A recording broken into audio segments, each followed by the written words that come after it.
देवरानी जेठानी थी। देवरानी अमीर थी, जेठानी गरीब। जेठानी जी थी, जेठानी जो थी वो गणेश जी की बहुत भक्त थी। और जेठानी गरीब वाली वो देवरानी के घर में काम करती थी। एक दिन सकट का त्योहार आया, उनके पास कुछ नहीं था। फिर वो बथुआ खोट लाई खेत से और फिर बना के नमक डाल के बना दिया। और फिर गणेश जी से बोली कि हमारे पास यही है, तो फिर खा लिया गणेश जी ने। फिर रात में सोने जा रही थी जेठानी, तो फिर उनके घर पे मेहमान आया, गरीब वाले जेठानी के यहाँ। जेठानी ने दरवाजा खोल लिया, बोला बेटी मुझे भूख लगी है। तो वो गणेश जी थे जो साधु का वेश धर के आए थे। फिर वो बोली मेरे पास ये बथुआ ही है, वही खा लो। खा लिया फिर उनने। और फिर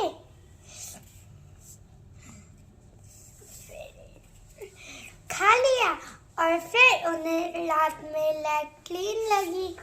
और फिर वो उन्हें बोला कहीं भी कर लो।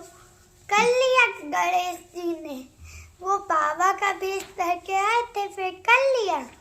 और फिर बोले अब सोचे कहाँ। फिर बोली बाहर गड़ा है, वहीं सोच लो। और जब टॉवल ना हो तो वो बोली कि हमारे बाल में पोंछ लो।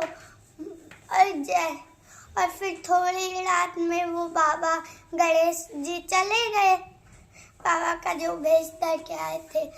और फिर जैसे ही सुबह उठी तो सोना चांदी सब हो गया उनके घर में।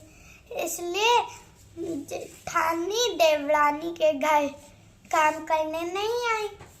तो फिर देवरानी जो थी वो खिड़की से देख रही थी और उनने भी ऐसा किया, पर उनके साथ नहीं आया। और फिर देवरानी आई, बोली तुम्हारे साथ कैसे हो गया ये सब, और हमारे घर क्यों नहीं हुआ। तो फिर बोला तुम्हारे घर तो सब कुछ था, पर तुमने गणेश जी को झूठ बोला। हाँ बस। फिर देवरानी ने भी ऐसा किया। पहले उनके पास जो सोना था वो छुपा दिया और फिर घटिया घर बना के रहने लगी। उनके घर भी गणेश बाबा साधु का वेश धर कर आए और बोले बेटी मुझे भूख लगी। और फिर उनने दे दिया। बोली हमारे पास तो कुछ नहीं है, बस यही है, वो भी गणेश जी से झूठ। यही खा लिया तथास्तु बोल के। और फिर बोले हमें लैट्रिन आई, तो लैट्रिन कर लिए बोल दिया। और फिर बोले सोचे कहाँ, तो फिर बोला बाहर घड़ा रखा है वहीं सोच लो। सोच लिया। और फिर बोले पोछे कहाँ।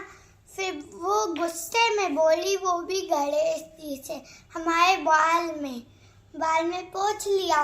और फिर इतना घर घिनौना कि पूछो ना।